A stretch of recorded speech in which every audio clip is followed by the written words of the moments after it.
Talkshoe. Recorded live. Why, hello, everybody. This is Javier Hernandez, and you are listening to or participating live on Javiland, the podcast for DIY comics. This is our 30th episode, actually. I just realized that this morning when I was writing up the show tag, whatever, for Talkshoe. So, yeah, Javiland turns 30. Big milestone.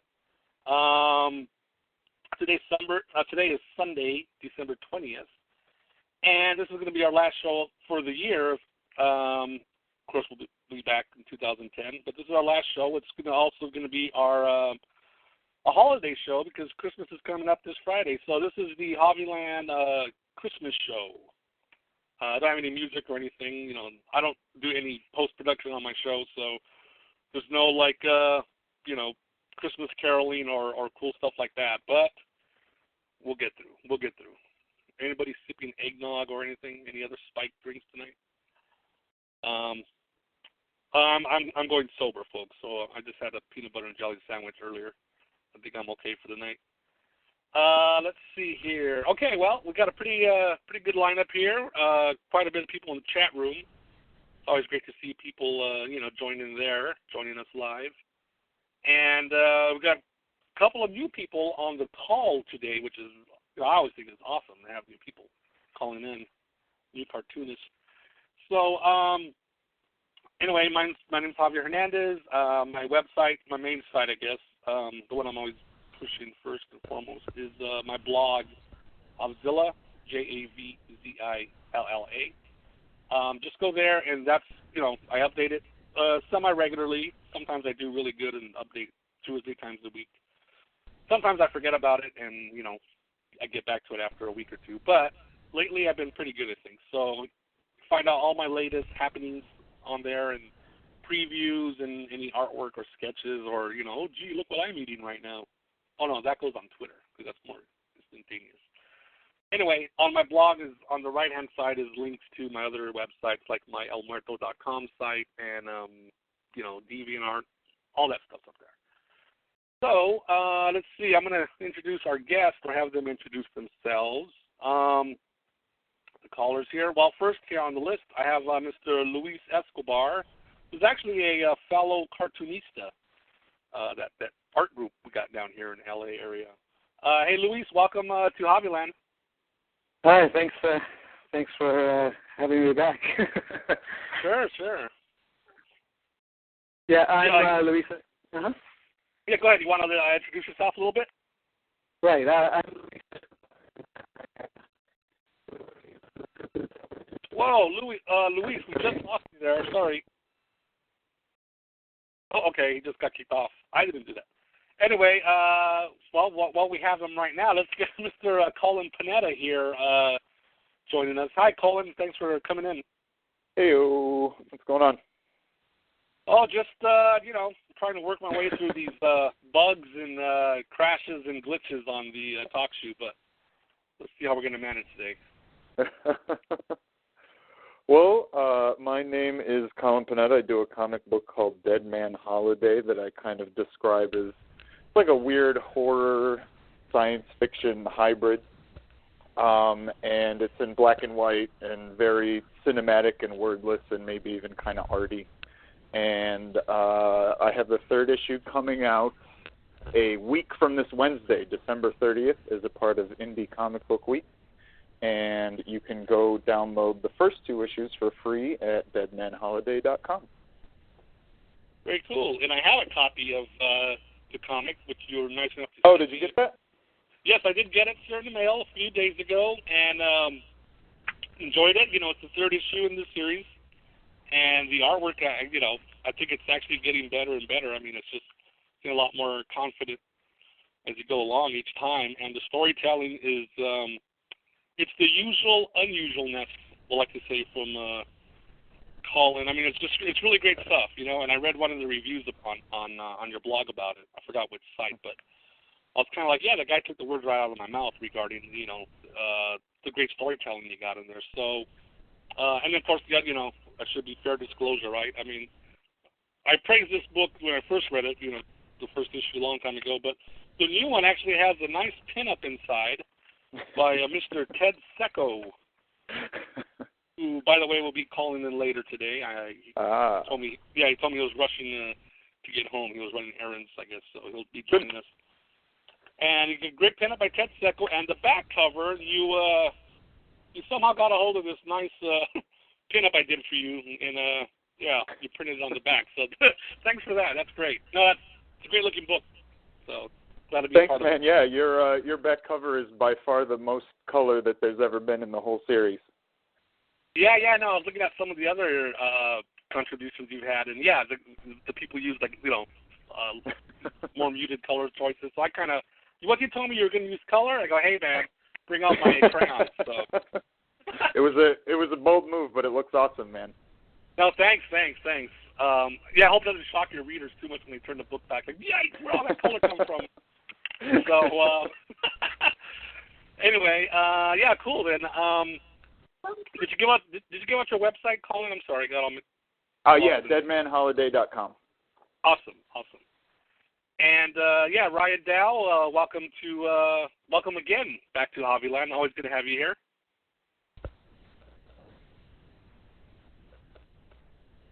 Do we have Ryan Dow? I thought we did. Maybe he's muted me or something. Cause I can here we go. I was just talking and I realized I'm on mute now. Okay, I'm unmuted. My name is Ryan. I make a comic called Introspective Comics. It's at introspectivecomics.com or at ryandow.com. And that's mainly it. I'm usually update twice a week, but for this month so far until the day after Christmas, I'm updating like once a day. Yeah, Ryan's running his Little Buddha Christmas special all month long, a page a day, right? Yep. Yeah, very cool. And you put one up today, so I really enjoyed it. I'm really enjoying that story. So. Thanks. Yeah, it's been a lot of fun to put. Oh, someone's having fun in the background. Yes, as long as the kids are waiting for Santa Claus as we speak. So. Okay, very cool. And also new to the call here to the show is a cartoonist. You met, quote unquote, met online. I forgot through where now, Twitter or Facebook or something. But Mr. Tyler James, welcome to the Javiland show, man. Hey, Jav. Thanks. First time to the Javiland. Happy to get my passport stamped here. There we go. Yeah. Yeah. You're now official Javilander. All right. I'll expect the badge in the mail. I'm Tyler James. I write, draw, and teach comics. I do a story and art on a bromantic comedy online graphic novel called Over at overcomic.com. I also write and produce a fantasy comic called Tears of the Dragon at totdcomic.com. And I write the Creating Comics column at Comic Related. The best way to see what I'm all about is to check out my recently renovated website, tylerjamescomics.com. Awesome. Very cool. I will be talking about some of those things that you work on. And another person new to the show, she's also a cartoonist, writer, artist, self-publisher. I'll have her introduce herself. Welcome to the show, Zorilita. Hi, I'm Mary Bellamy. I've been doing independent comics for a while now. Worked for Radio Comics, Antarctic Press, Slave Labor. This past year, I started my first foray into self-publishing with Faux Facts and Ah Heck. And you can find my website at marybellamy.com. So either story is I mostly aim my stuff at girls, but I get tired of all those princess and makeup stories, so I like to do comedies and supernatural stuff. Awesome. And the way I found out about Mary was through, and I just let him on the call here, Ted Secco. Yeah, Mary, you were just recently on Ted's most current episode of the Idiot Engine podcast. So yeah. After I heard that, I go, oh, yeah, we got to get Mary down here. And I know you're a local artist here in the L.A. area, at least local for me and anybody else down here. So how did you like appearing on the Idiot Engine, doing that co-hosting gig?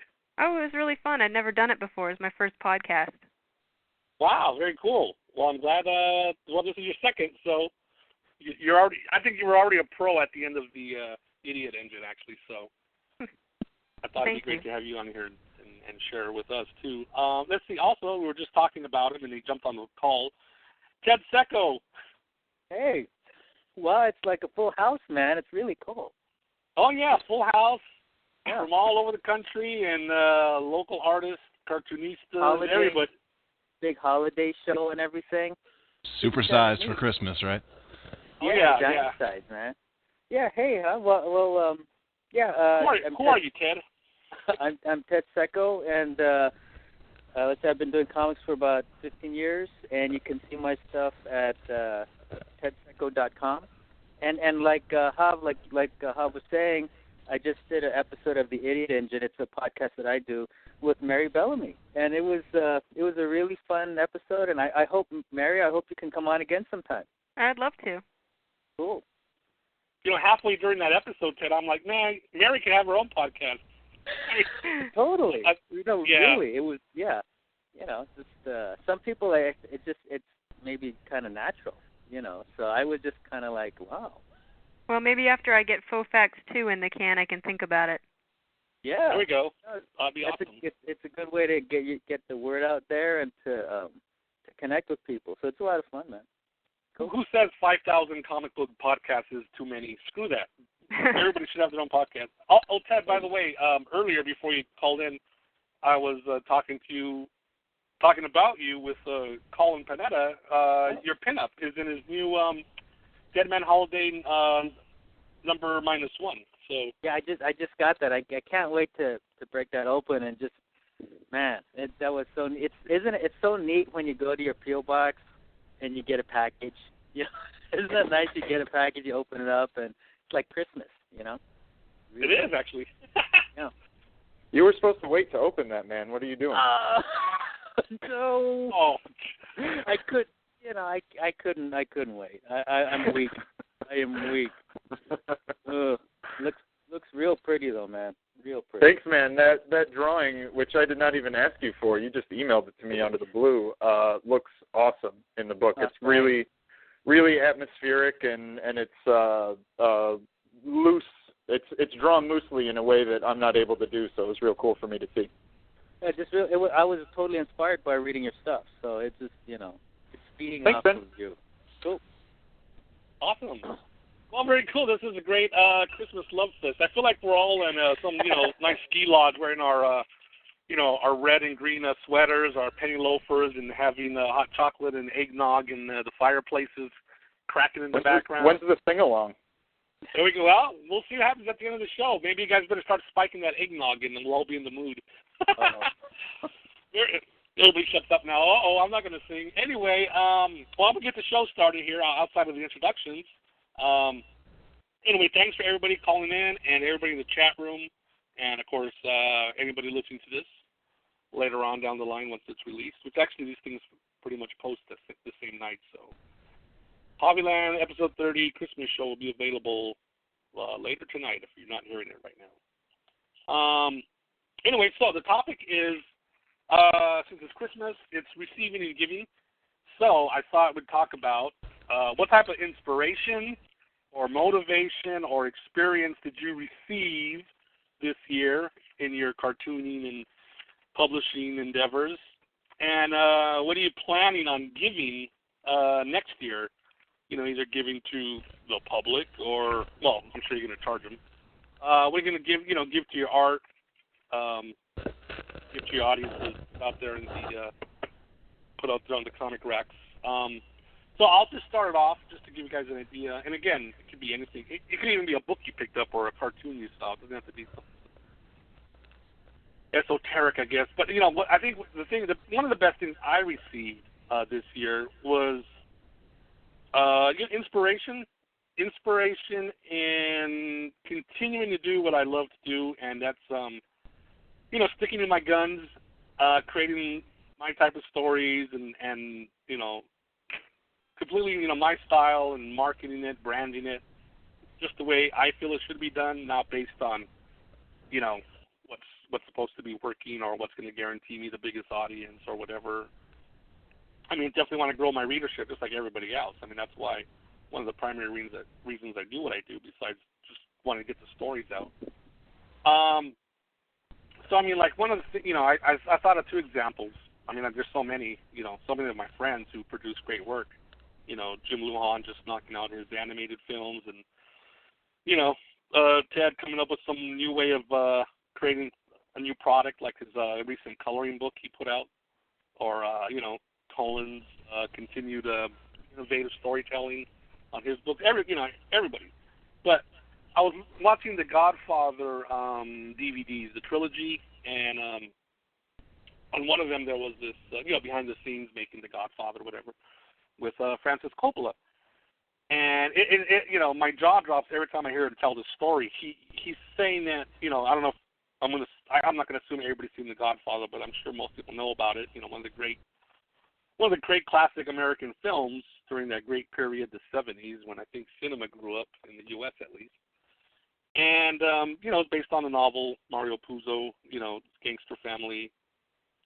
I think it's more equal parts family and gangsters. So, but the thing with Coppola was, they wrote the script, and he wanted particular people for the roles. He wanted Robert not De Niro, and this is the first one, Al Pacino. He wanted Al Pacino to play Michael Corleone, the main character, and then of course the father, Vito Corleone, played by Marlon Brando. That classic performance of his. And that was his idea. That was his vision for it, because he figured that they'd be perfect. They fit the type. Italian Americans, and the great actors.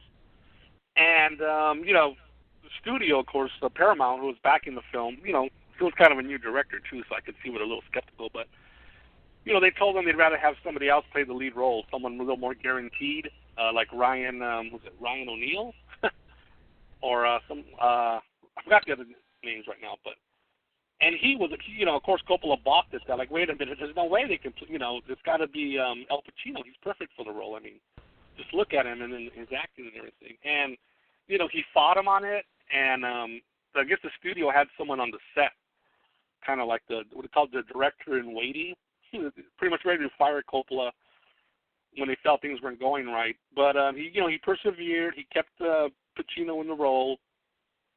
And so he won. He got to finish the film with the actors he wanted. And then, lo and behold, look, it's one of the great classic American films. It's like on so many top 10 lists. So yeah, he stuck to his guns. Even the big studios telling him no. He's all no, got to do it. And then there's another studio story. Not here to bash movie studios, but the James Bond movies. The original ones with Sean Connery. The producer, one of the producers, Albert Broccoli, him and his partner, Harry Saltzman, they wanted Sean Connery to play the lead character, Secret Agent 007. Again, Connery was kind of still a, up-and-coming actor at the time. And, he had a very heavy accent. He looked more like a street thug, people say, than a, leading man type. And, of course, the studio wrote back a little comment, hey, can we do better than Connery, please? And again, they fought the studio on it. They thought he would be the right choice. And then look what happened. Turned out to be one of the first, huge box office movie series, way before Matrix and Lord of the Rings and Harry Potter and Star Wars. I mean, this was back in the 60s, and they were making barrels of money with this guy. So, they stuck to their guns, and they had, people had an idea who they wanted in the role, and it worked for them. So that just convinces me that every time I dig myself in, I go, no, this is what I'm going to do. This is the way I see it, because I think it's the best way to approach the project. I stick with that, and I can definitely work with people. I have, and right now this podcast is only happening because you guys all call in and we all work together. So I appreciate that. But individually, like most of you, I do my own comics. I write and draw them, and I have a certain way I'm going to do them, and I'll stick with it. And, I'll pay the price if it doesn't do good or it's not doing too good, but I'll also take all the credit if it does really good as far as connects to people and, have you. So, I'll just start, stick to my guns, and continue doing that. So that's one thing I got out of it. Whoa, I don't know. It sounds like someone's in a terrible wind tunnel here.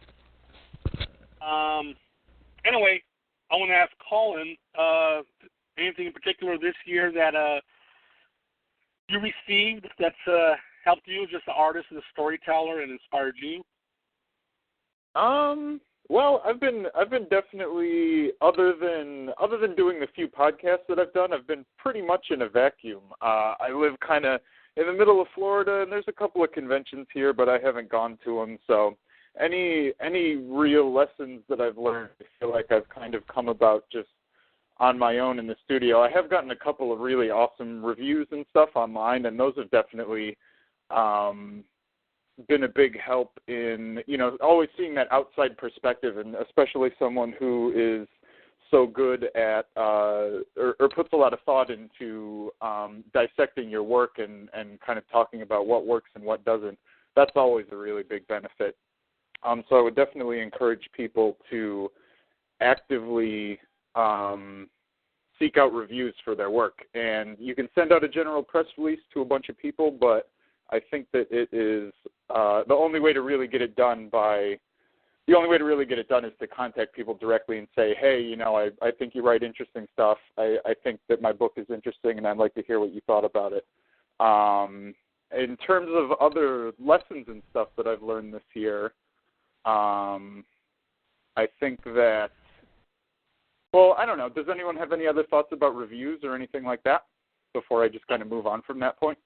Well, I read on your blog, I think you just posted today or yesterday, whatever, but yeah, the thing about reviews, how before you used to do more of like a scattershot method, send out a lot more copies to a lot more, but now you're trying to focus, like you said, on more specific or particular reviewers, and then really concentrate on, getting the book in their hands and, see what they'll say about it. So yeah, I think that's a good idea, really concentrate on a few, and then from there, if those work out or whatever, maybe go to a second batch after that. But yeah, I used to try to chase down as many reviews as I could, but there's a lot of just garbage comic book sites online, and it just was taking up a lot of my time and energy, just kind of pursuing anyone who showed a vague interest, And then I get back this thing that was like 3 paragraphs long that was just kind of like, oh, the art's really pretty, but the story's weird, and I guess I'll read the next one maybe, and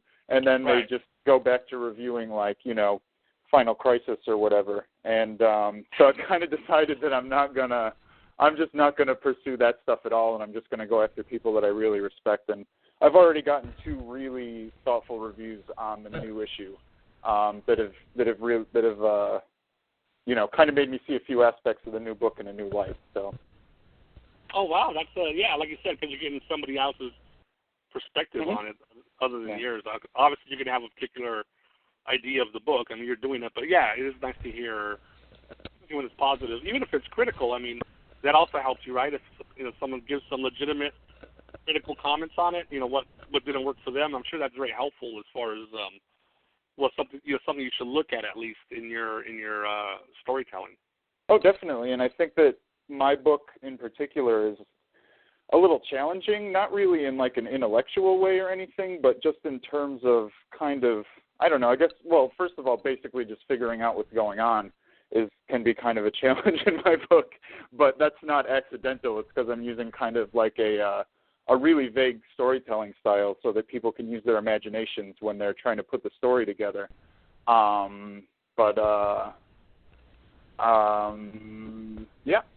Well, that's one of the things I like. Well, that's one of the things I liked about this particular new issue. Mm-hmm. I was reading it, and like you said, there's very little dialogue in it. Kind of even less than those old 1980s Frank Miller Daredevil, which I loved.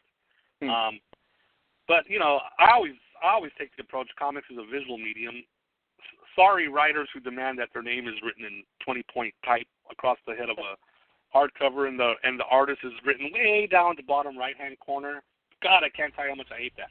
But visually, yeah, I was looking, reading your book, and I actually had to slow down as I went through the first couple of pages because, wait a minute, because if I go too fast, I'm not, I'm not processing, I guess, the panel transition one to another, because it's not, it's not just a really clear thing. Okay, someone's picking up a coffee cup, and here's the hand, and there's the cup, and he picks it up, and it's moving toward his face.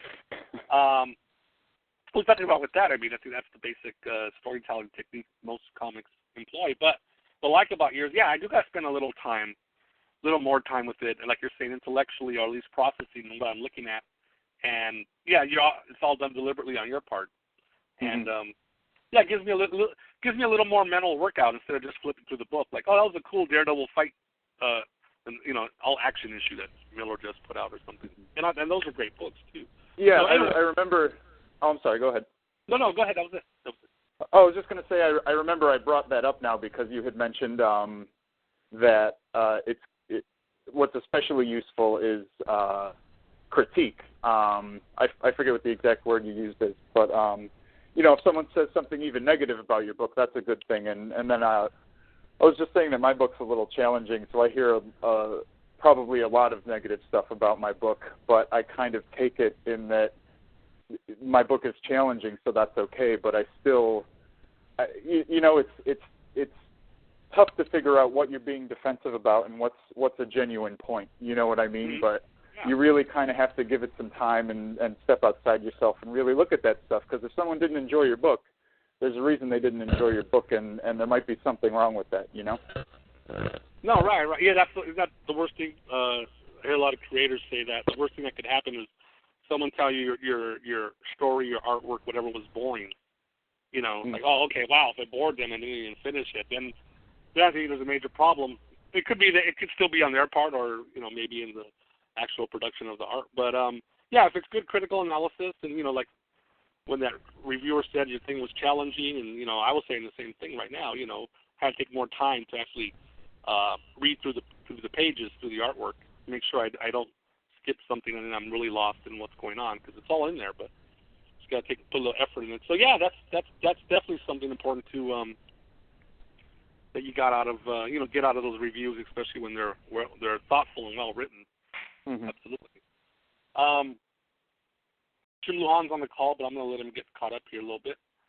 Now that he's done with his trying to read all that stuff in Swedish, the IKEA instructions. Ryan, is there anything this year that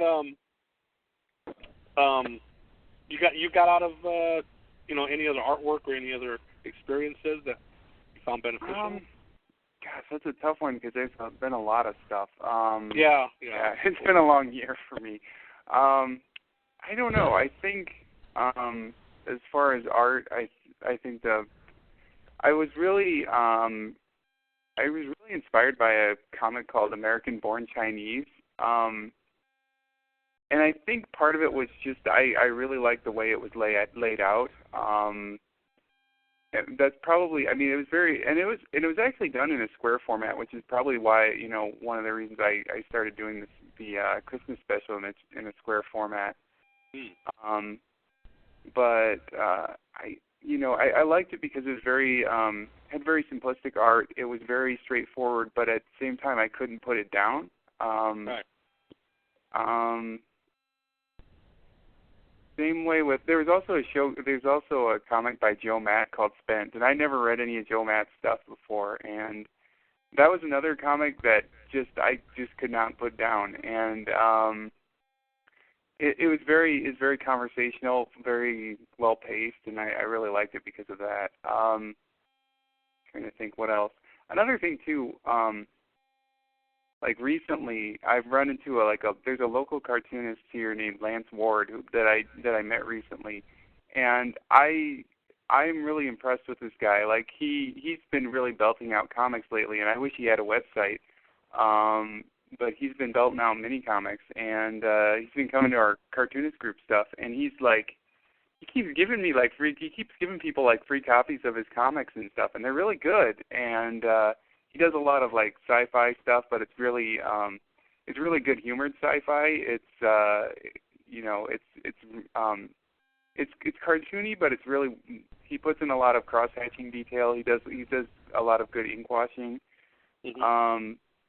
And he actually he read my comics, and then he said, "Oh, I heard you're a fan of Seth," and then he gives me this.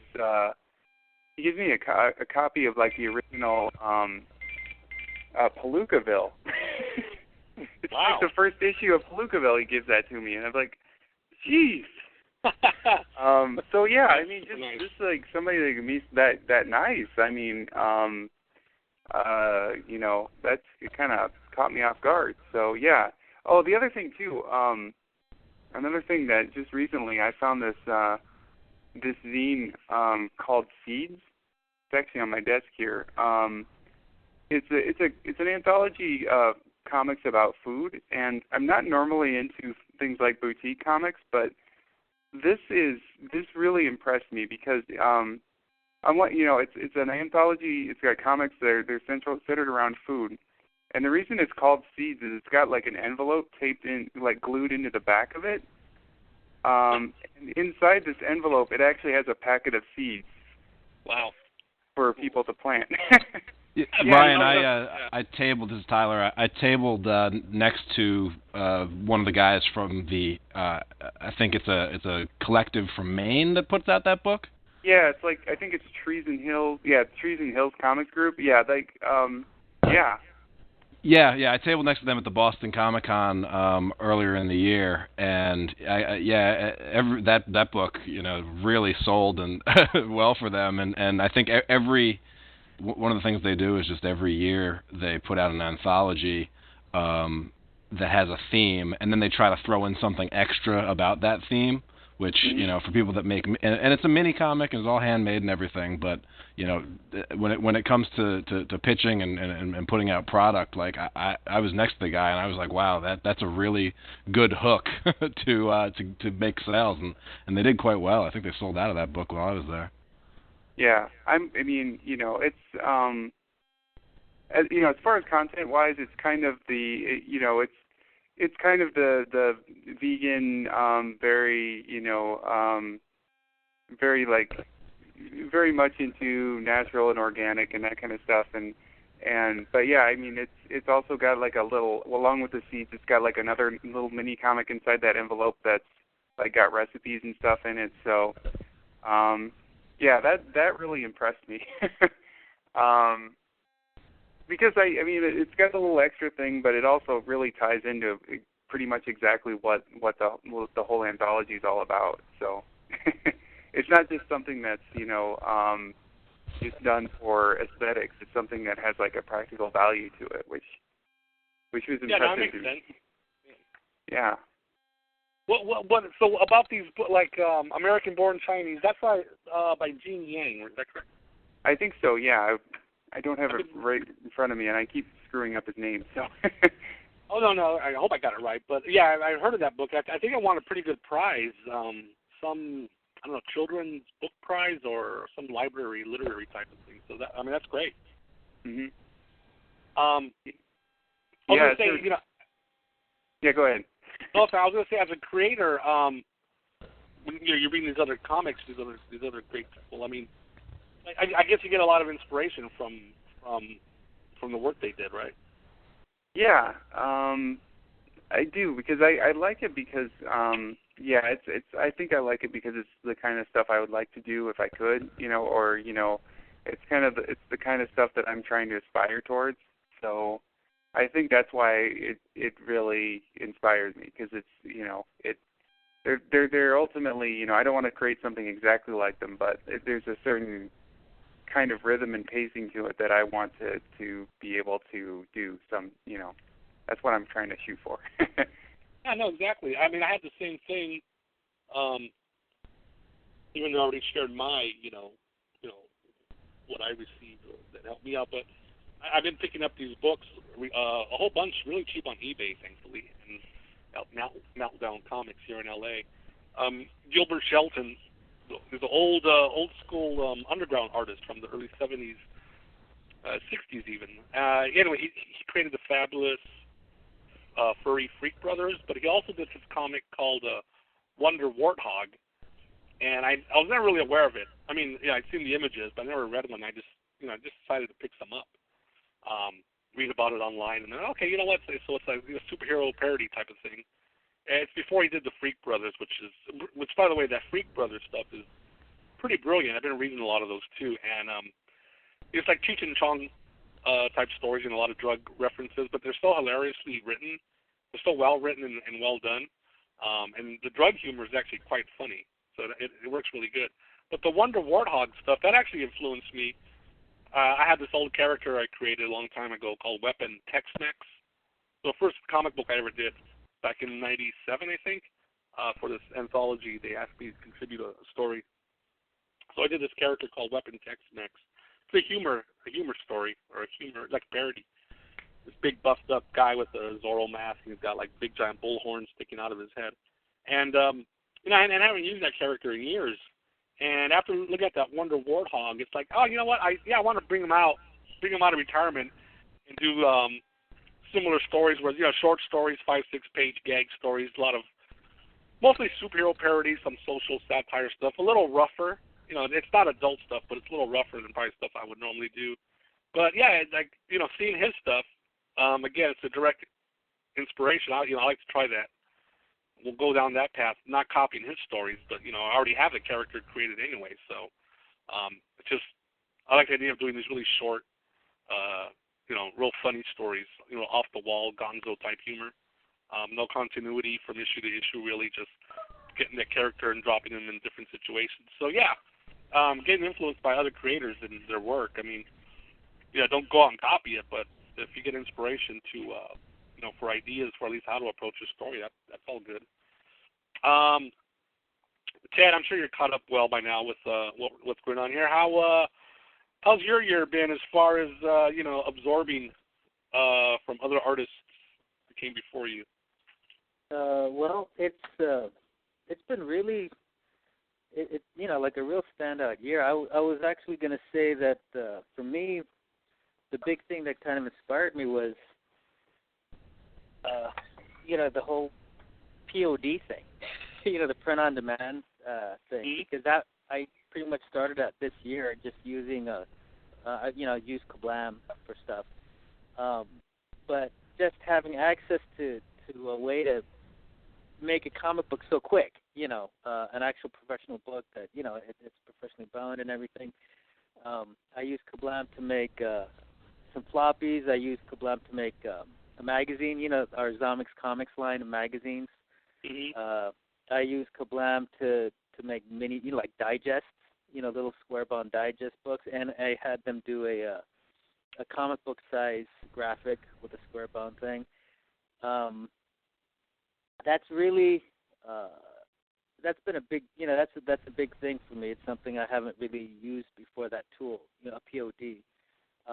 And just looking at what everybody else is doing. You know, Ryan, he was part of the Big Funny, that big newspaper book that, I guess it's like a giant newspaper, right, Ryan, that you guys put out? Comic strips. Yeah. Yeah. That was, it was just like a giant newspaper, like, I don't remember what the exact dimensions are. It's something like 15 inches by 20 inches. Like, it was huge. Yeah, and really thick, like all those pages and everything is on newsprint. Yeah. And just seeing all the different formats, and I got Mary's book, and it's done through, I think, is it Comic? Create Space. Create Space. I started on Lulu, but they were too expensive, so I moved over to Create Space. Yeah, and then that's a full color. It's a full color, you know, square bound graphic. It's so just seeing all these different kind of formats is just one other element that I kind of put into, you know, my equation when I'm making stuff.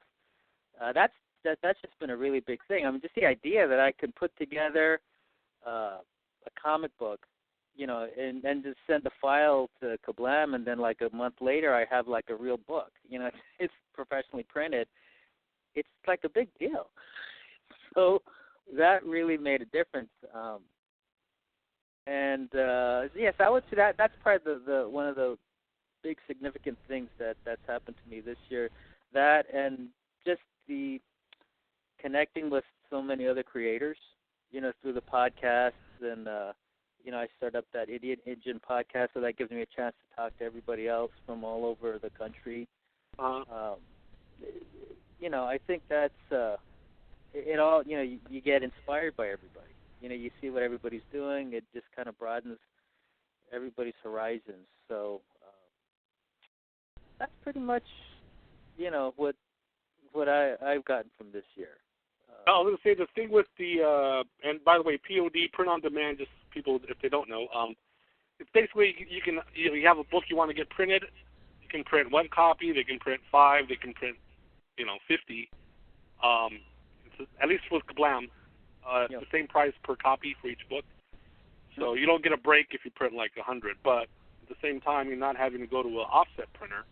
Well, you got to print 3,000, right? And you got to spend like $5,000 or something to print. Yeah, 2,000 maybe if you're lucky. $2,000 for 3,000 copies. And so yeah, I mean, if you want to not have to pay that much up front for whatever reason, mainly if you don't have the money, it's a very good reason. Yeah, you could do print on demand like Ted's been doing. Ted, let me ask you though, because you've done a lot. You've done a lot of zines, a lot of photocopied books, all different sizes and stuff.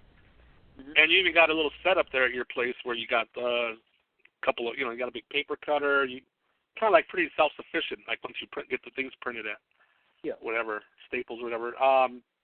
But, so, I mean, you always had a way to, crank out a new story and then, print it up and then, fold and staple it yourself and trim it, But the Kablam, like you mentioned, it just gives it that a lot more professional. I mean, because the quality, obviously, of the printing, and then it's all folded by a machine and it's all machine stapled. So it definitely has a higher quality look than good old fashioned hand done mini comic or Xerox comic. Well, to be honest, I mean you could get pretty close just doing hand done stuff. It's just labor and actually when you certain things like Kablam when they do floppies.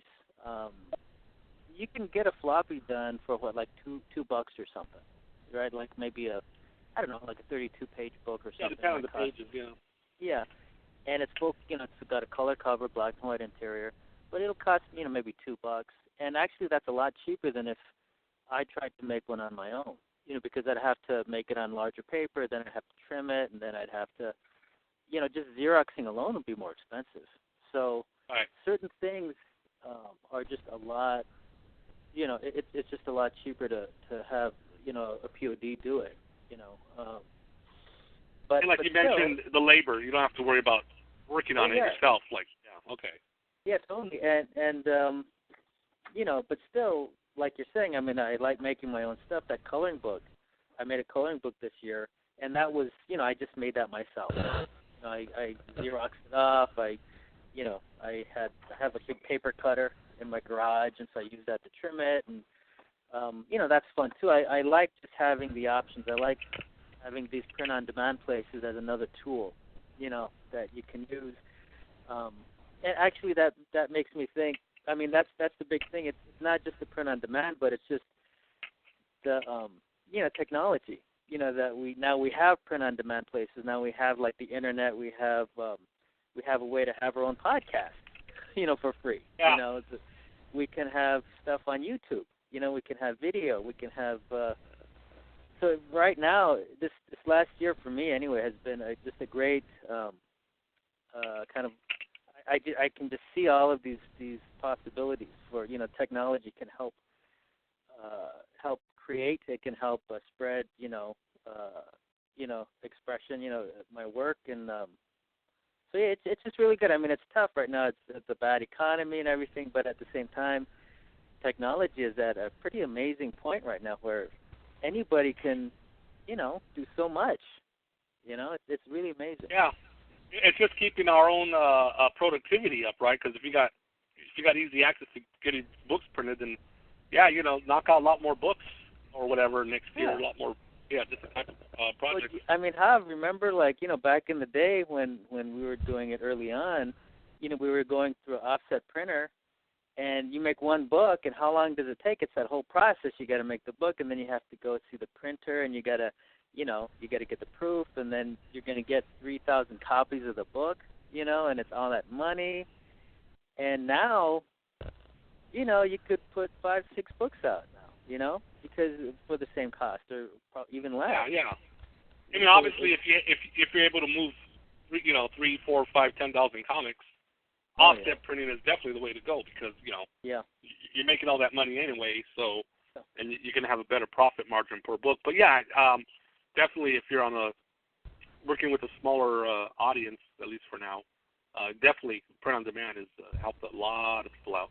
Yeah, I mean, I think print on demand is really making itself as a new piece in the stepping stone, because before, if the choice is between making mini comics out of your basement and making and then pulling all the chips on the table and going all in on a big massive 3,000 print run, that kind of leaves a lot of people in the middle who are like, well, what should I do? Whereas the biggest thing is now there's no excuses. Like, there's no excuse not to create a professionally done comic, because the stuff is out there, and I think print on demand definitely gives a great option for creators who want to see what their book would look like in color done professionally, and can kind of be a product that once they start seeing those move, well, it'll give them more confidence and more justification for maybe making that next step up to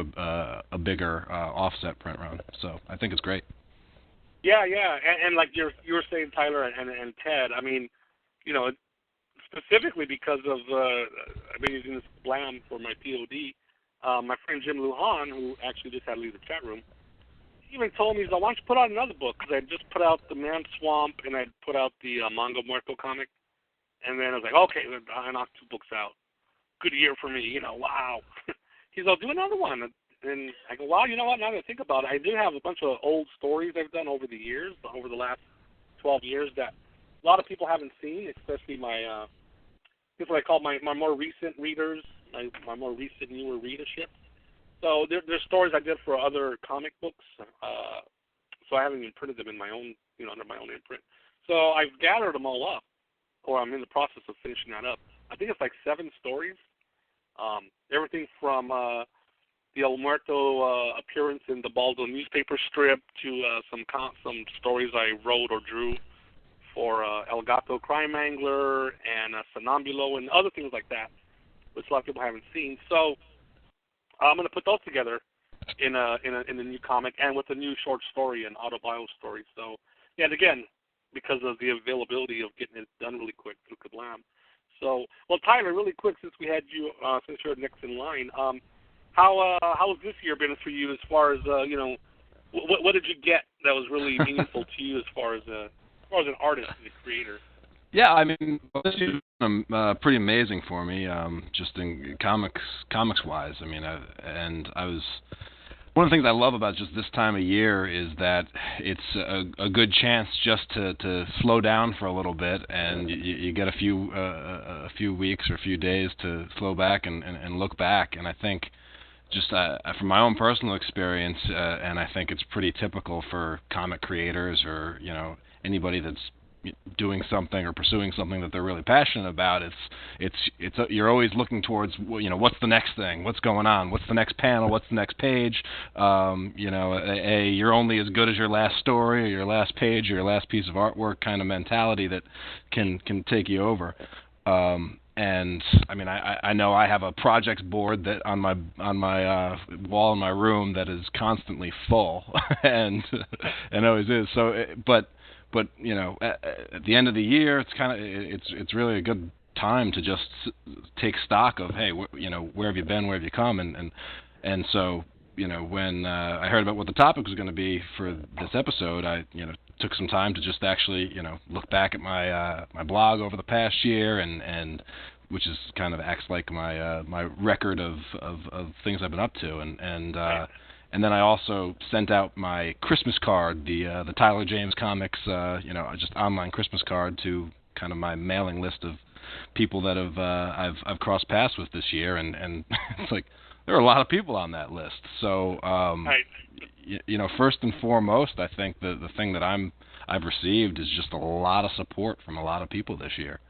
Whether it be people that have bought books, or people that really went out for me and kind of campaigned for me when I was in a Zuda competition earlier this year with one of my comics, or collaborators that I've worked with to create comics. I mean, it's just been an amazing thing where I feel like most of us would be doing this in a vacuum or doing this if there were nobody else around, but it makes it a hell of a lot more enjoyable when people say they like your stuff, or they buy a book, or they Absolutely, pass yeah. it on. So yeah, no, I agree with that. I think I mentioned that earlier. I mean, I love creating these comics and these ideas and the art, just because you want to get it out of your head. You want to see it, but yeah, I mean, obviously, man, if you sell it to somebody, or someone just comments on it, they liked it and it meant something to them. I mean, yeah, that's worth $1 million right there. Yeah, I mean, that's great. And then I'm really glad in the middle of the year I started doing that the column over at Comic Related. Just basically, I wanted to take a stab at doing a weekly column on things that I wish I had known when I just started getting into this, or tips, tricks, advice, things I was coming across that I found really helpful regarding creating comics, and just doing that column, and hearing from people saying, hey, this was a good piece of advice, or this really is encouraging me to pursue whatever products. I mean, that just kind of that also makes it well worth the while too, because I part of my goal is to make good comics, and part of my goal is to really encourage others to make good comics, and I know this podcast is I know you're right in line with that as well, Av, because this podcast is a great resource for other creators, and kind of show that you can do it too. So. Yeah, thanks. And yeah, that's the whole thing. It's like you said. It's like, why not share some of this info? You learned it on the way. On the way of making your comic. Why hold on to it? Or, I mean, yeah, if you could put a nice little book out, how to do comics the title way, that'd be cool. Put some money in your pocket. But in the meantime, if you're putting out some free advice and tips and experience on that website you're doing it on, I mean, yeah, that's great too. And me with this podcast and everybody else sharing their stories. Yeah, I get comments from people sometimes like, hey, the podcast is very inspiring. And I listen to other podcasts. I get inspiration from that. So it's just one big giant, well of inspiration, I guess, from every side, which is great, And let's hope more people keep inspiring others and us to do more work. Let me get to. I feel so bad. I mean, Mary should not be the last one. She's a lady, but I'm just going down the list as they're in my on my listing here. So, well, that's Mary okay. Bellamy. Yeah. I don't mind. You're awesome. Thanks. I feel bad. Tyler and Mary, they're the first time on the show, and they're the last ones to speak. Like I said, I just went down the list, and maybe I should have done it the other way. But, Mary, how has this year been for you? Anything in particular that, as a creator, as an artist, really, really inspired you or has motivated you? Well, a couple of things. This was my first San Diego Comic-Con. I was a small press exhibitor. And I'd never sold, at my own table or anything before. I had squatted at another person's table and sold some stuff, and one of the things that really made my day was the people that go, I remember you. I love your book. When's your next one coming out? And they came back and they bought more of my stuff. And it really made me feel better because I kind of aim my stories not at the typical demographic. Most people are like action heroes or kind of like slice of life stuff. And my stories more have a female bent. It's not just necessarily for girls, but all my main characters are female.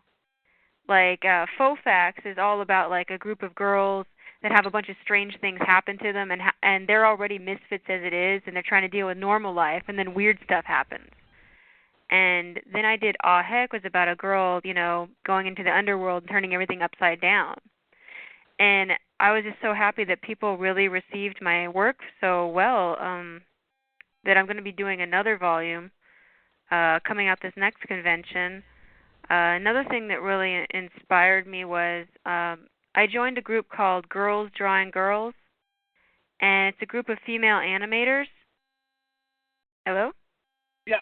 Okay, sorry, got quiet there. Yeah, it's a group of female animators and illustrators, and we all got together and we do art shows, and we put out books and posters and things with merchandise. And I'd never been in a group with artists before, so it really, seeing all those different people's styles had really inspired me to do more than just what I was normally doing. So I was going back to more to my traditional animation roots than the somewhat anime-influenced work that I had been known for in the past. I'd seen someone actually doing toys, plushed animals of their characters at Comic-Con, and I thought, you know what, I really want to do my characters because I have tons of stuff, and everyone's telling me, oh, your stuff would be awesome as toys. And so this year I'm going to end up having a whole line of some of my characters as plush figures. So I think it was such a different experience having my first official time being out there and selling a lot of books because I was just wanting to do my own stories. And you see all these other people doing it, and you're like, you know what, I'm just going to jump in too. And like Ted was saying about print on demand, you know, when you're the little guy, you can't afford the big run. And so you're like, well, here's my way of getting out a genre that's underserved. And the other day, I found out someone gave me a nice comment over on Amazon, so that really inspires me to keep on going.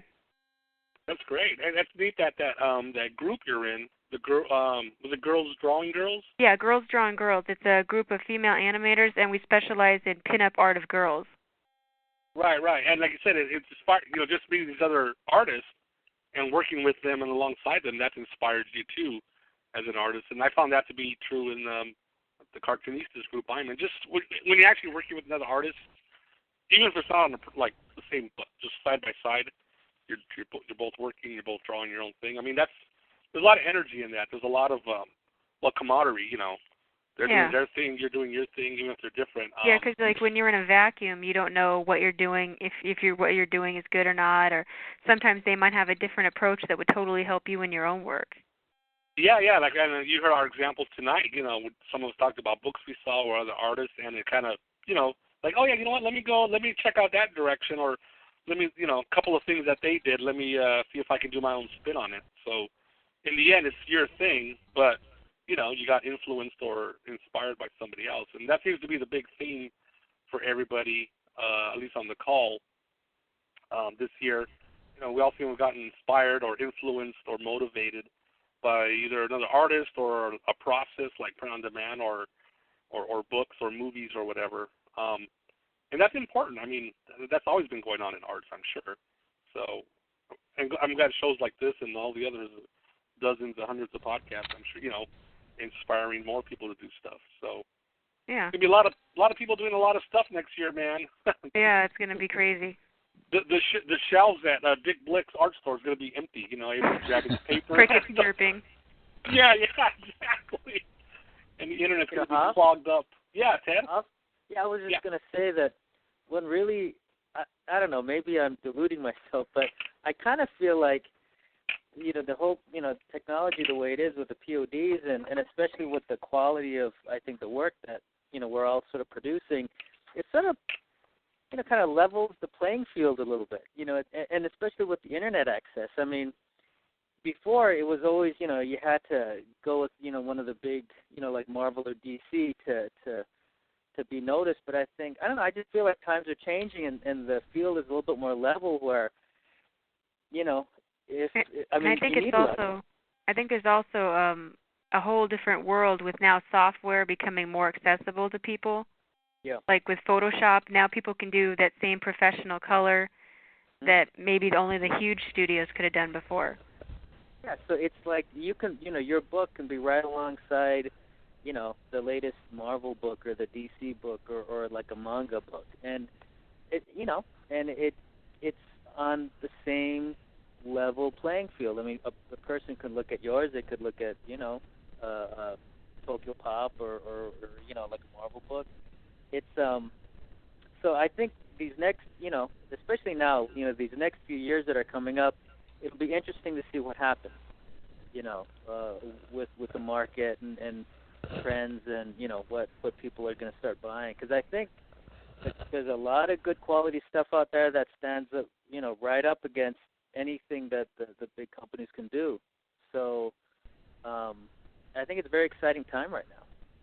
You know what I think kind of the trade-off of that is, though? And I do really like it. I think it's awesome, but I do think there's a little bit of a trade-off, and I think that things don't get really big like they used to. Like if I can use an example, like Monty Python was huge, and they were huge because they were so different from anything else.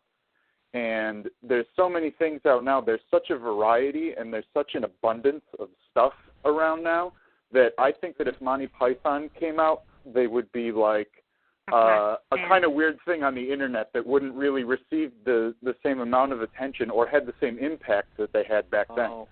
That's true. I mean, it's they'd be like a Kids in the Hall or like something like that where they.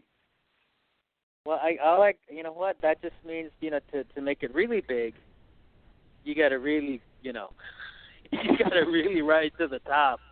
I don't know. I think you definitely are going to have the right combination of, original premise, quality, and also just and a hook that kind of catches fire. I mean, in semi. Get out there and push your stuff. Yeah, and a vehicle behind it. I mean, I think the big story of this year, I think, in mainstream, but like mainstream independent comics, I guess would probably be the book Chew. You guys familiar with what that book by Image Comics? I don't know. How do you spell that? Chew. Like chewing gum or something. Yeah, and it's about I believe the term is cybopath, who's a guy who can basically get psychic impressions from what he eats, and he's a detective, and so but anyway, this book got picked up by Image Comics, and improbably had massive sellouts, and then Robert Kirkman put it in the back of Walking Dead, and it's just a very huge success story in independent comic circles, but it just kind of had caught fire, So I think there still will be your breakouts like that, but like you said, that there's going to be there's so much out there that really distinguishing yourself from the pack to become a massive success is will be difficult. But at the same time, I think if you're aware of who your audience is and who you're trying to market your stuff to, you don't need millions and millions of fans to be successful. If you have if you're clear of who it is you're marketing your product to, or you're marketing your books to, and your readership is, I think they'll support you if you can reach them. What I think the kind of key to distinguishing yourself from people is, and the thing that seems to be the key to success for a lot of people, including Chew and including Robot 13, which is like another totally self-published comic that's been getting a lot of attention, is that I find that a lot of the stuff that gets really famous now has a really catchy premise that you can understand really quickly. You know what I mean? Like Chew is about a cannibal detective who can figure out things by eating people. Right. And Robot 13 is about a robot with a skull for a head that punches monsters. Like they're really, really quick things, and I think that's just when you see 10 or 20 new things a day, that's the thing that's going to make you decide to go with one thing over the other is if you can understand it immediately and it's something new that sounds cool. Yeah, and that is a skill that I think you just have to learn to do this. I mean, one of the things whenever I'm working on a new story idea, yes, characters most important, and all that other things. But also, if I can't pitch it in a sentence, I have more work to do. And I think the first comic that I ever, the first full comic that I ever did, still to this day is just kills in that regard, and execution. I learned a lot making the comic, so obviously my first comic that I ever put out is not going to be the greatest thing in the world to me now looking back on it, but my comic Superseed, I'll be at a show and I'll be like, hey, have you checked out Superseed? It's about the world's first superpowered fertility clinic. Bam, that's all I need to say. Either people get it and think it's something to be interested in, or they don't. But either way, it's a hook, and so really being concise and being able to get that idea across in a news blurb, in a headline, in a short thing is just it's so important to just make yourself distinguished. Yeah, I think you're absolutely right. Hey, Mary. Yeah. Yeah, I remember I was talking to you about, Comic-Con, because you actually did pretty good. I know it was a kind of a rough show for a lot of people, but you were actually giving me that same advice, right? Yeah. You were saying Naked Baby Saves the World, man. Just Yeah. shout that out and see if anyone stops and goes, what the heck? And then you get them to come over. You nailed it with that one, yeah. Well, because you were doing that too, right? Like when you were doing your stuff. Comics for girls that are not about princesses and makeup. And they'd be like, wait, what? And then they'd come over. Oh. Yeah, I guess that's you need that hook. The other thing I was going to say is, like, after listening to everybody, maybe, I think you guys are right that it's really hard to have like a big hit, like how Monty Python was such a huge hit, by before, but hopefully, or maybe there'll be a lot of medium hits. Like maybe there won't be people that'll be super superstars, but I remember I want to have one of your past podcasts. You were talking about having a certain amount of true fans. Like if you had a certain amount of true fans that actually bought your work, then you could be self-sufficient. I mean, you could. Yeah. The paradigm of the was it 1,000 true fans, which I didn't make up. I found that online from I think musicians and other artists. But like we're talking about, and it's a good point that Colin brought up. The era of maybe the big super hit might be. It's a lot more difficult because so many options now. I mean, a kid could be on YouTube in his garage and have a million hits on, and because he's playing some guitar riff or something versus someone who used to have to go on Johnny Carson or something to get that many people to see it. You know what I mean? Something like that. But one thing I think about a lot is, again, I'd love to have the biggest audience possible, but I'm not going to chase that because if it happens, it'll happen. But if you can create like your own niche little audience. And if you can be very productive and good, and then they're very loyal, I mean, that's kind of a neat situation I'd like to be in. As far as like whatever, the 1,000, the 5,000, 10,000 true fans, that'd be a really neat relationship. It's almost like a Grateful Dead, almost like this, I don't want to say a cult following. It's like I'm trying to have a cult following, but looking at other people like that, like, they seem to have had a cult following. As long as you're productive and keep making good stuff, they'll be there to buy it. And hopefully other people will hear about it, and then you start building your base outside of just those hardcore true fans. But really quick, I want to get to the other half of the topic. As far as next year, what we're going to be giving, quote unquote. I don't mean like giving out free comics. I'll be on the corner of 5th and Broadway on March 3rd giving out all my comics, so anyone who's there. Out of a windowless van. Here we go. Cart. I'll have a shopping cart. Well, that's what my webcomics are all about. Hey, those are free. That's right. I'll be giving plenty of those. So hook them while you can. So, if maybe something you're gonna give to your artwork now, or your storytelling, or maybe it's just something you're gonna put out there to the public. I'm gonna start with Mary, just so we can go backwards and go up the list. Hey. Is that cool? Yeah, that's cool. All right. So Mary, what are you going to be giving next year in terms of creator or artwork or even a philosophy of your art?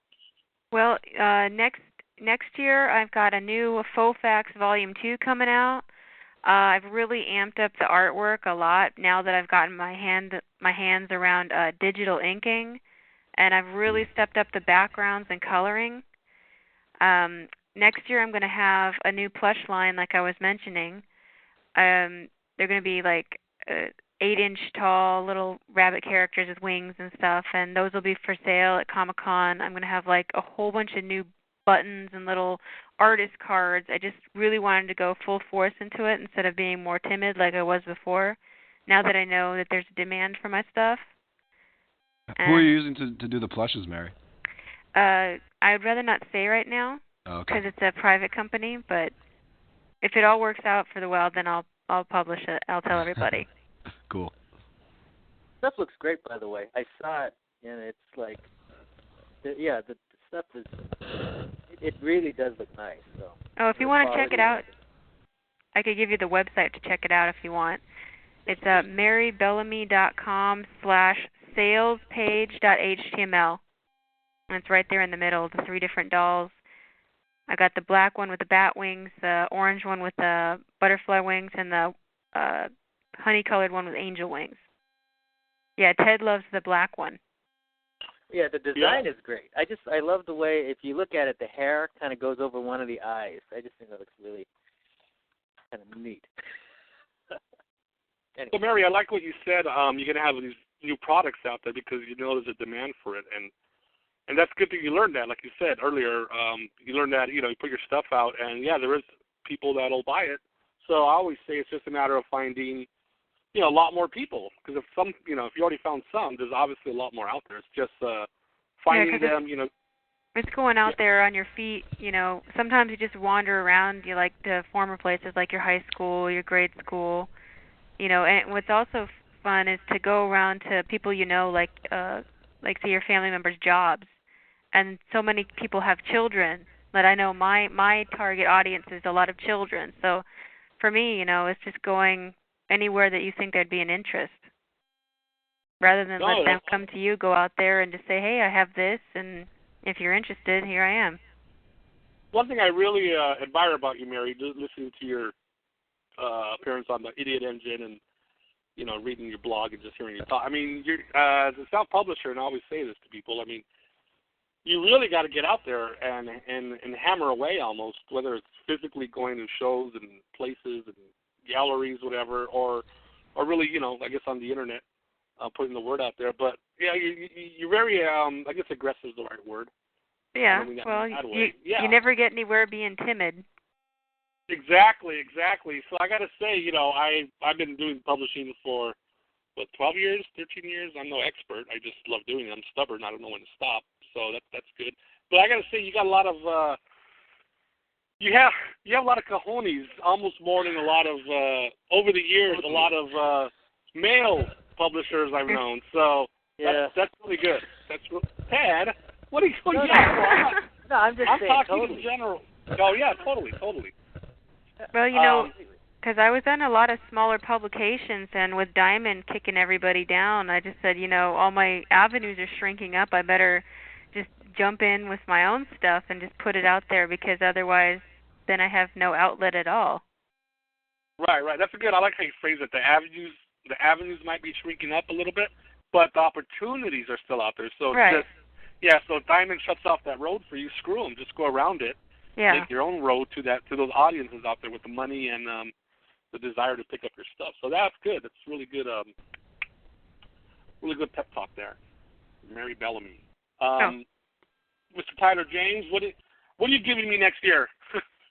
I got a whole list of stuff. I'm some cool things coming up in 2010. I'm going to be doing on the offline. I'm teaching a new class to creating comics to 4th and 5th graders at a local elementary school. Awesome. So I've last year I did a class for middle schoolers, and now I'm kind of and I also taught one for adults, and so now I've kind of worked my way back down to the 4th and 5th grade. It's kind of a once a week after school program for about 8 weeks.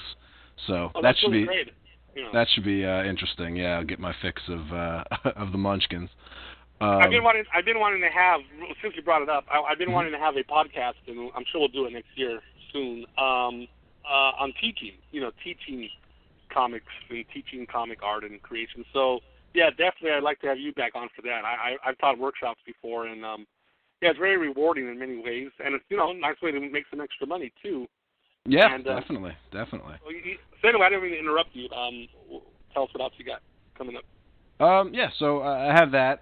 Also in line of just terms of educating or giving back. I'll be starting up and continuing to do my my creating comics column for Comic Related. I kind of took a hiatus for this month to get some other things going, so I'll be doing that. And then also on my blog, I've started doing a new article called Comic Street, or the Comic Street Recap, which is just basically when I come across things that are more shorter items, things going on in the interweb that relates to things that would be applicable or interesting to people like me who create comics or interested in comics, trying to figure out how to do this. I've kind of just making that another bi-weekly column to just share that stuff out there. So a couple comics there, a couple columns there that I'll be writing. And I'm also going to be trying to open myself up to lend hands to a few people in more of a hands-on approach. I don't know, say mentorship or whatever, but people that are have some projects trying to get off the ground, but struggling. I kind of want to. I'd like to be involved a little bit more, and to help people out. So I'll be seeing to try to see who might be interested in getting a guiding hand from me later on in the year. So that's kind of on the helping out and sharing what I know side. Yeah, that's cool.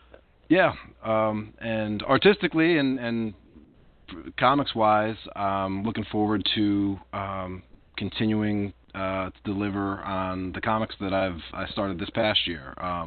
Over, which is it's a graphic novel, so it has a definitive end, and we're a little bit past the halfway point in it, so it will finish up, and I'm just looking forward to continuing to entertain on a regular basis and deliver a killer ending that I think readers are gonna enjoy. So I'm excited about that, and then that will also, when that's completed, that will mean printing my first graphic novel. So that will be fun, and I will be trying to make the decision of how many of those to print and whether or not I take the leap from from POD to offset printing for that. I'll have to run the numbers and see how that goes. But that should be interesting either way. So I'm hoping to have that out in time for conventions in the convention season. And speaking of conventions, I plan on upping my schedule this year. There's four cons I'm pretty sure I'm going to, including the New York Comic Con, Baltimore Comic Con again, and some Boston and New England area shows. And one of the things that I've done that's been successful for me at cons is I do free sketches for people that or free sketch cards for people that contact me ahead of time. Like, so if they're going to the show, I kind of advertise. I use Facebook, Twitter, my blogs, and the articles I write, and just say, hey, I'm going to be at a convention, and if you contact me ahead of time, I'll draw a free sketch card for you of character of your choice. And so I'm hoping to do 100 free sketch cards next year. So wow. So that will be my that'll be the goal I'm setting to for just free stuff for people that come by at shows, and it works out great for me because I especially when you're going to the bigger shows where you have Brian Michael Bendis down the hall, and you have the guy, the latest hot artist on X-Men over there. It's nice to have people that are showing up to the show and you're on their list of people to stop by and see and say hey at big conventions. Yeah. So keep off and work the way down to a Bendis or somebody. Yeah, exactly. And it's a one of a kind gift that they get to take away from it, and if they happen to buy my books while they're there, that's good too. Oh yeah, absolutely. Well, I think that's a smart, proactive thing to do. Get a free sketch card. Yeah, that's a good idea. Yeah, feel free to borrow it. If I was going to go out to Northeast next year, I'd put in my request for I don't know, Iron Fist or the Human Fly or something from you, but I don't know if I'm going to make it out to the Northeast next year. So yeah, so one of the paying customers. So that's that stuff. And then I have a bunch of other projects in the works. Matt Zolman, who I think is listening on the call, is working with me on a kind of a fun romp teenage superhero story called Epic. That's I think it's gonna be a lot of fun, and it's got a nice little superhero twist that hasn't really been done before, and I think people are gonna have a laugh with it. So hoping to debut that hopefully. First quarter of 2010. Matt's drawing it, I'm writing, and we're kind of co-creating it, and that's been a great thing. And Tears of the Dragon will continue to roll, and then end of the year, I hope to get back into Super Seed and finish that up. So, a lot of stuff. That's a full plate there for 2010. That's great. Yeah, we'll see how much I can crank through. Oh, it's good to set up all these things. Like you said, your big project wall. It's good to see everything you got ahead of you, and then just start knocking them out one at a time. Very cool. Yep. Mr. Colin, what you got anything to give the world next year from your creativity? Yeah, I've got a bunch of stuff, man. I've got I'm going to do the collection of the first 3 issues. And, I'll be cleaning up some of the old pages a little bit and doing some stuff like that for it. Not sure what else is going to be in there, but, anything that's in the collection that wasn't in the issues, I'll put online so people don't get cheated that way. I'm also going to start serializing the issues as a webcomic online, and because I think that's a much more effective way to get readers than having a downloadable PDF on your website. But the cool thing about it is that now I have it all done, and I can update it twice a week without fail, Yeah, right. I'm also doing a short anthology, maybe like 30 or 40 pages, that I'm working on with friends of mine who don't read comics. So I have a couple of friends who are playwrights, and someone who's a screenwriter, a couple of people who are screenwriters, and another guy who's kind of like an abstract painter. And we're all doing stories together, and they have no idea what a comic book is. So that should be... Wow, that's a really cool project. And that I'm going to be also... It's not really going to be a webcomic, but it's going to be a website that I make, and I'm going to try to present comics online in a way that they haven't been presented before. It won't be totally, earth-shaking, the presentation, but I do think that it's going to be a way that will be easier to navigate and read than most webcomics are. And after all that stuff is done, which should only take a couple of weeks, Wow. Magic pencil over there. Well, after that, by the end of the year, I'm totally dedicated to getting the proper first issue of Dead Man Holiday out. The issues that I've done so far, for people that don't know, have been negative numbers, -3, -2, and -1. So I'm finally ready for the actual number 1. And after that, I'm going to try to put out 3 issues a year. All right. Yeah. Man, people got these huge plates on their schedule for next year. That's awesome. Ted, I think I passed you up, didn't I? I think I did. I'm sorry. Ted, okay. What are you giving us next year, man? Hand it over. Man, after listening to all of these guys, I mean, everybody's got like those Hungry Man TV dinner plates, and I just got like a little, like a Stouffer's thing, like a tiny little Stouffer's diet lasagna or something. Hey, gotta be healthy, Ted. I guess. Well, I'm gonna. I want to finish up the Zombie Man Zero story that I'm doing for the Zomics Comics line. It's a magazine format. I'd like to finish that one up. Want to do? I'm working on a Billy Cole story, like another Billy Cole story. I haven't used that. Nice. Awesome. Cool. Wow, the Billy Cole fans all jumped in. That's awesome. Yes, I'm working on that. I'd like to do some shows. I don't know how many I'm going to do. like to at least get maybe a couple of high profile, nice indie shows in. I want to continue doing the Idiot Engine. I love doing that. I love connecting with people from all over, just talking and in a very casual kind of format, and putting it online for everybody to listen to. So I love doing the podcast. I like, as long as Javier keeps letting me on the Javiland, I love participating in that. What do you mean I keep letting you on, Ted? Ted, I will let you come on all next. You make it sound like the bad guy or like I'm a mean dad or something. Oh, no. I want to be polite. I gotta. But didn't you buy the season pass to Javiland, Ted? I don't have that e-ticket. I don't. Hey, Ted, could I have the keys to the car so I could go on Javiland or No, but yeah, I love participating in the podcast. I want to keep creating more content with Kablam. Like we're saying, it's almost like there's not really no excuse. There's a way to get this stuff put out there. I definitely, one thing I have to do is I have to set up some way to sell stuff to people online because I don't have a store set up yet. So that was something I forgot to talk about.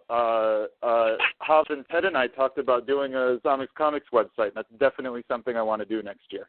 Yeah, that's what I wanted to hear from you, Mr. Panetta. Wow. I want to hear you doing some free work for me. Hey, Ted, he's psychic. That's weird. Anyway, so what else you got, Ted? Is that just keep... that's pretty much it. I mean, I love working out. I want to keep working out. I gotta kind of watch the carbs, and I want to maybe go hiking a little bit more, catch the movies. Oh, come on, save that for the Oprah podcast. We're that's talking right. about... That's what I forgot. And Oprah, she's going out of business, right? I mean, isn't she retiring? She's going out of business.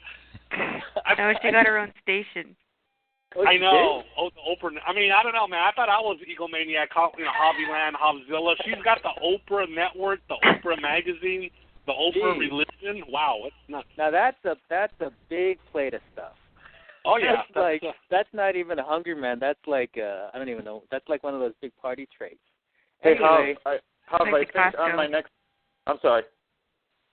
Oh, go ahead. I was just going to say to Hav, my last press release, I called him, when I said that he had done the back cover for my new issue in my last press release, I said that he was a comics community leader, but next time I think I'm just going to call him the Oprah of comics. Oh, geez. That's... I guess it's a step up from Jerry Springer, though. Yeah. I used to be called the Morton Downey Jr. of comics, but that might be too old a reference. That's the Maury Povich. I remember Maury Povich was Wally Georgia comics. No, Wally George, that's the one. No, I've always wanted to do a comic book talk show, but based on like Roddy Piper's Pit, where the people I wouldn't have you people on there, you wonderful cartoonists, self-publishers that I respect and admire. I would have a lot of the mainstream people on there because at the end of the show, you insult them and throw them off the set. So like up next week on the up next week on the Javiland Hot Seat, Joe Quesada, followed by Dan Video. But anyway, yay Marvel and DC. We all grew up on that great stuff. Okay, well Ted, that's I don't know if I cut you off or not, but I mean, your plate's getting kind of big there. That's pretty good. Yeah, it's I'm looking forward to next year. It's sky's the limit, so I'm excited. Wow. Cool.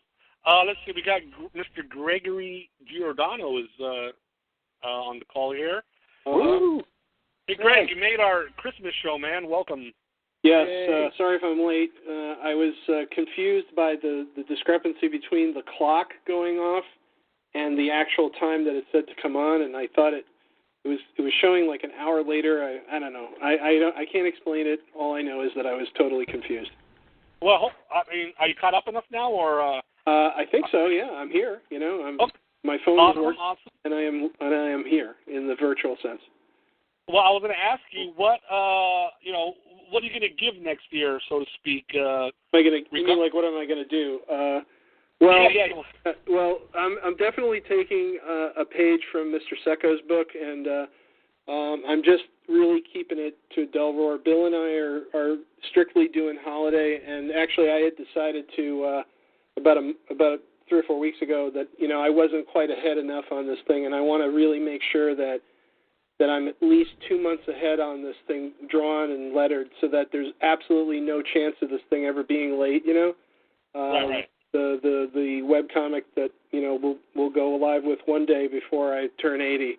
And it's just because I'm just really obsessed with I just don't want this, like best foot forward, kind of thing. And then pretty much the next year or 12 months or whatever is really just dedicated to 2 things, and that's making Holiday a really good strip and just working really hard on it, and the marketing and the sort of schmoozing, the online schmoozing that you do to make a webcomic really build a readership and build some, hopefully, legitimate, clout with readers and people, who make stuff and so forth. And then the only other thing is, I have this one idea for a money-making proposition because of some people that, ordered some gifts for their kids, and it turned into something really pretty cool. So that would be something that my partner, she's going to kind of head the business on that, and it's basically making superhero portraits of people's kids, and it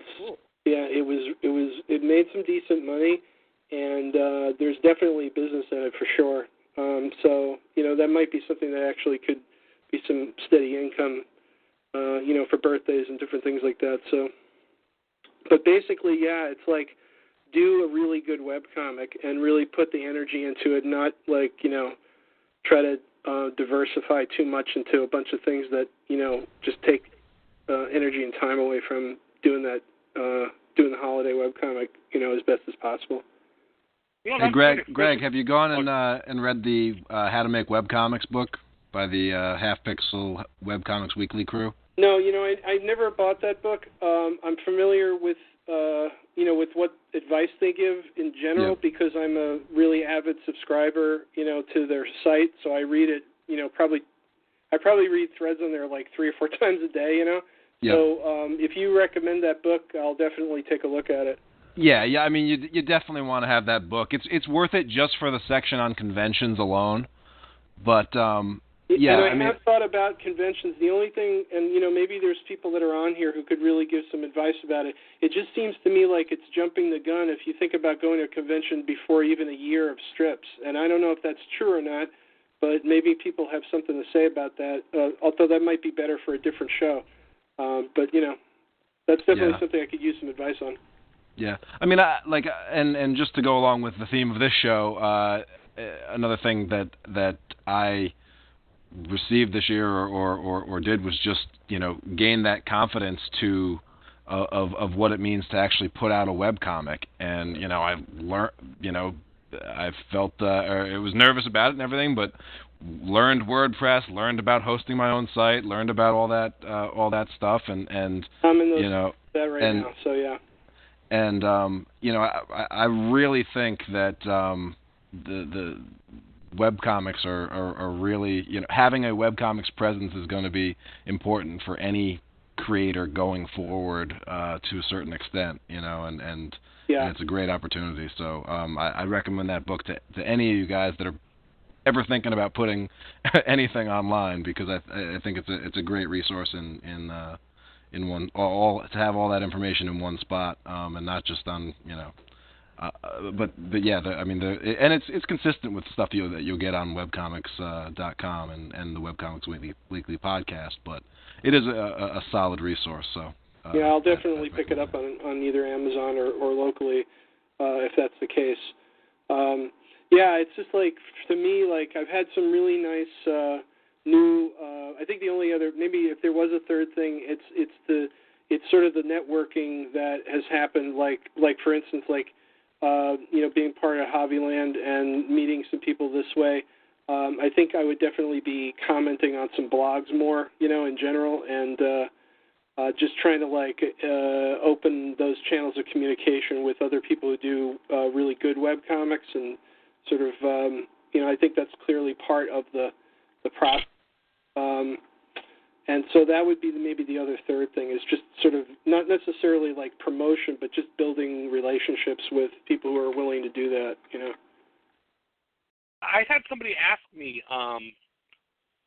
they've heard my show and they liked it, but they said, could you do a webcomic episode? And, I haven't done any webcomic myself, I don't have anything against it. I like to learn. Yeah. I thought it was cool that he asked me instead of, there's plenty of other podcasts like the one you just mentioned. They definitely cover it in depth. But, if somebody's asking me to do one, I think that'd be, well, for me it would be valuable because I'll learn too.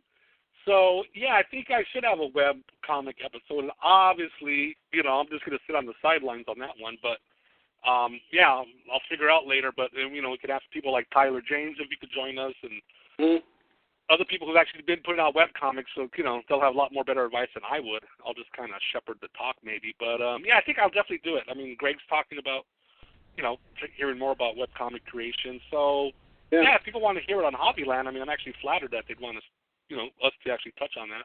I think it would be a big deal because you obviously get some really, really interesting, diverse people in here, including some people who have got a lot of experience in doing web comics. I mean, that's part of the crew that seems to be on here, at least, in a given month, and probably wouldn't be a bad idea at all. Yeah, no, I agree. Yeah, I mean, I'm thankful for all the great, like right now, the ones I have on, and the other artists who've been on the show. I mean, yeah, it is a very diverse crowd as far as their experiences and, web and or print. So, yeah, let's open up here with some webcomic talk next year. Geez, I'm all mixed up here now. Ryan, did we already talk to you, Ryan, with 2010? No, I haven't seen anything yet. I've been waiting. That's all right. Yeah, I've got a lot of stuff I'm going to do. I don't really have anything like teaching stuff because I don't know. That stuff hasn't been coming up lately. I think it's getting to the point in the Twin Cities where there's like enough cartoonists where like there's actually competition for teaching gigs right now. Right. But as far as books, I'm going to do another. I'm basically going to do like a big collection of like introspective comics, like pretty much everything other than I did a graphic novel this year, Weekends with Carl, which is kind of a short graphic novel. And basically everything on my site that isn't Weekends with Carl, minus maybe a few comics that don't quite fit. Basically, I'm just going to put that all into a big book, and I'm thinking it's going to be around 180 pages or so. I haven't got that quite ironed down, but somewhere between 170 and 180 pages. So that's kind of that's my big goal, like starting the beginning of next year. There's also, what was that? Oh, there's also a book called Ludicrous Sushi coming up, and basically that's like a collection of mini comics. It's done like local Twin Cities area here. Basically we print up 150 mini comics and we each put a comic inside this box. And I'm looking forward to starting that. I want to try doing some ink wash with that, so that's something I want to learn this year. Just how to do like tones with ink wash. And otherwise, other than that, I want to do another Plunger Man book. I want to do another Jack and Zach book. So I want to do basically everything I've done this year. I want to do issues number 2 of those 2 books. So the properties, as they call it. yeah. So it's going to be a busy year. I'm going to keep tabs on you with that little box set of mini comics. It's always fun. And the thing about Ludicrous Sushi, like for me, I tend to do comics that I wouldn't do anywhere else, like because it's kind of an open submission kind of thing. Like they really haven't gotten to a point where they've had to turn stuff down yet. So it's very much like a free speech kind of thing. That's kind of part of the whole point of it. So I get to do something I wouldn't want to normally put on the web. So right. So it's going to be fun. Oh, that's cool. That's again, someone else who's got a lot of projects in the works. That's good. So that's all good to hear. Well, Well, I guess I'll go. Before we end up the show. I don't have any specific list of projects. I can tell you right now, the thing I'm working on right now is that anthology comic. With reprinting the the six previous stories of mine plus that new autobiography story. So that'll be the first thing I'll have out in the year. And I'm also working on a short story for a local LA outfit here.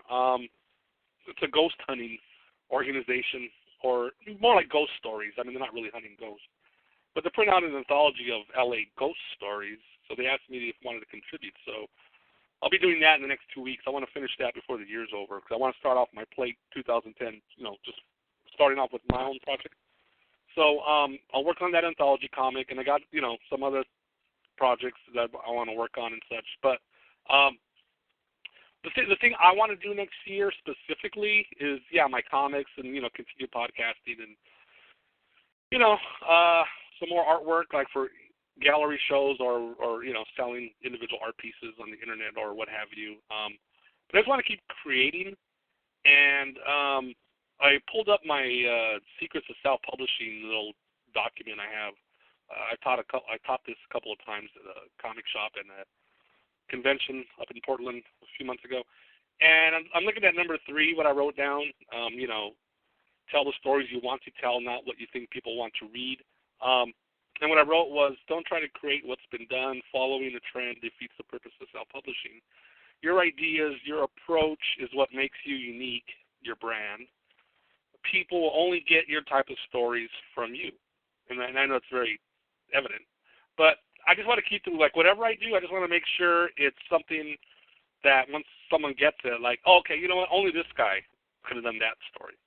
Only Javier would have done that painting or, run his show that way, because that's the only thing that's going to separate me from everybody else, from all you folks and all the other artists out there. And, everybody's doing this, Mary's books are obviously in her voice because she's writing and drawing them.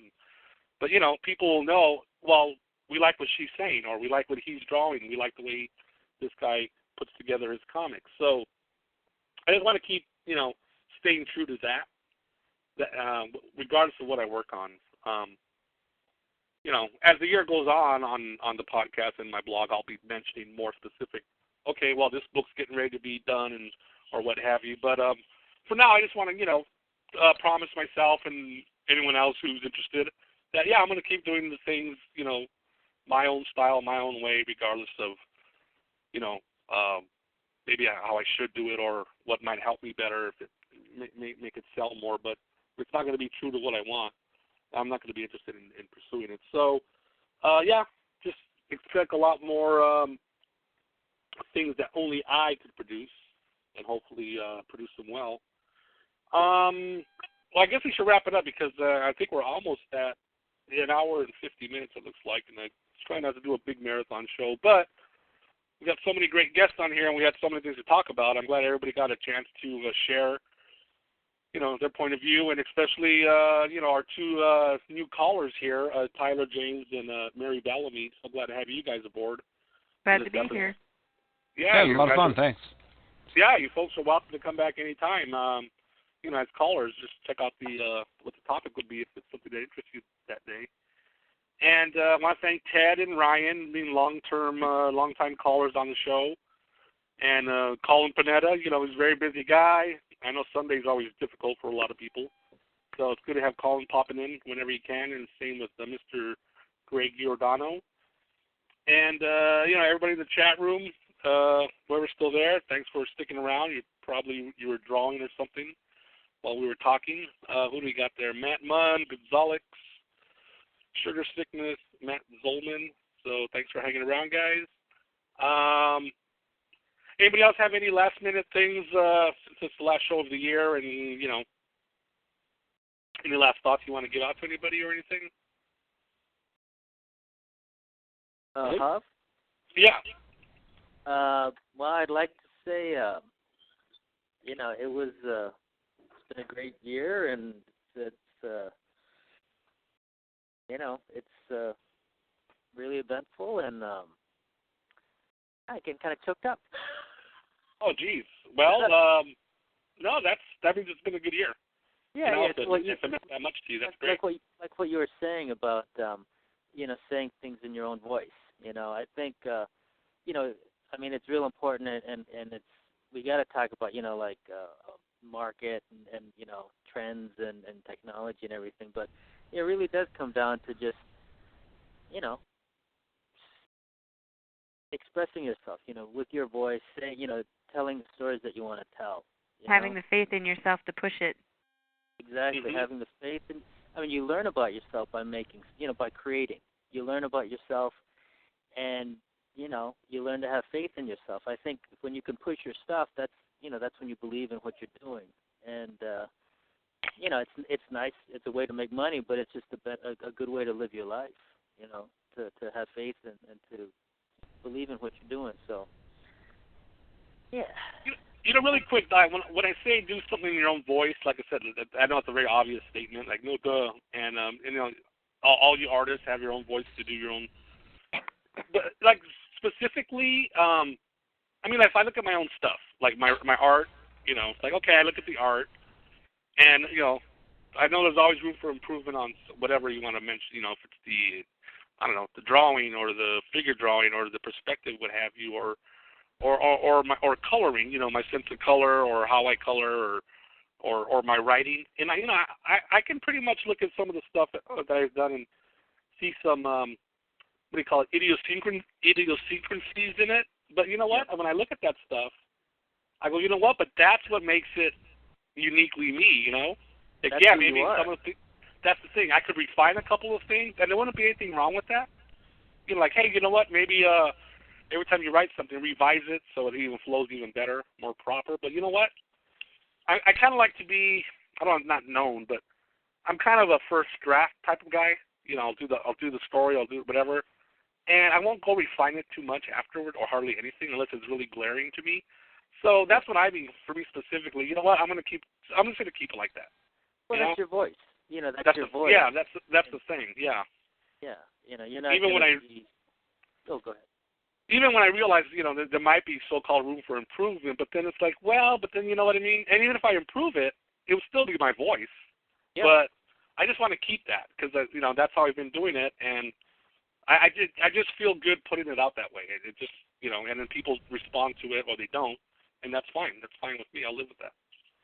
So. Yeah, you don't do it because you can. You do it because it's the right thing to do. You know, like, I mean, we could take our art in, you know, any number of directions, but we have to make choices when we do our art. You know, I mean, you know, I could draw like Art Adams, I could draw like Frank Miller, I could draw like whatever, but it's those choices that make your stuff your stuff. You know, just because you can do it doesn't mean you should. You really have to make the conscious choice of what your voice is going to be. So, yeah, just be true to your voice. Exactly. So, well, anyway, like I said, thanks to all the Javiland listeners, you know, for another year of, you know, listening to the show and participating. Appreciate it. And I guess that's it. So, you know, we should just give our websites out one last time just to make sure in case anybody wants to write it down. I'll have it in the show notes. So, but Mary, where could we find you? MaryBellamy.com. Awesome. And Tyler? TylerJamesComics.com. Ted? TedSecco.com. This is the roll call of, all right, Ryan? RyanDow.com or IntrospectiveComics.com. Colin Panetta. ColinPanetta.com. Hey, there's a pattern here. Okay. Let's see. Gregory Flameape Giordano, what's your website? You can find me at flameape.org and pretty soon holidaywebcomic.com. Well, very cool. Well, you can't find me at javierhernandez.com. Some imposter took that. What is your name? Wow. Yeah, boy, when I get my hands on that person. But you can find me at Havzilla.com. And you can find the show notes and previous episodes for Javiland at javilandblog.blogspot.com, I believe. If not, there's a link on Havzilla. So, well, everybody, you know, thanks for showing up and listening to the show and supporting the show. I appreciate it. Everybody have a, super great holiday season. And, very Merry Christmas to everybody. And everybody have a really great, productive, healthy, creative 2010. Thanks. Yeah, bye. Same to you, Hal. Bye. See ya. Bye.